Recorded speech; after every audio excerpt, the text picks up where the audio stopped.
की बेतौकीरी की गई। 2-3 घंटे उनको हवस में जाने रखा गया और मुख्तलिफ किस्म के सवालात किए गए। हालांकि हजरत की शख्सियत सब लोगों के सामने भी है, सब इदारों के सामने भी है।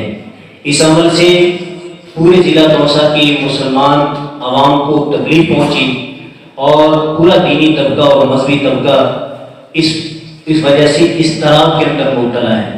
इसलिए कि मसाजिद और मदारिस अल्हम्दुलिल्लाह हमारे दिल के करीब बसते हैं। ये मासूम बच्चे जो लोगों के घरों के अंदर भी मौजूद हैं, उनके बच्चों को अगर रात के 3 बजे आकर कोई कलाशनकोफ और दीगर गनों के जरिए हरासा करे तो इसका क्या माना और मतलब होगा। मदरसे के अंदर अगर लोग इस तरीके से फलाम कर आए और पुरअमन मदरसा उसके तलबा को हरासा करें तो इसका मकसद माना मतलब यही होता है नऊज़ बिल्लाह कि उनके पाक किरदार को, नेक इनामी को मुतासिर किया जाए और मदारिस को वीरान किया जाए। हम इसकी भरपूर मजम्मत करते हैं और हम कह देना चाहते हैं, हमने कल इंतजामिया को भी कहा है कि इस किस्म की तुम्हारी नाजेबा, तुम्हारी नारवा हरकत की वजह से और सलूक की वजह से कभी हम मदरसे बंद करने वाले नहीं।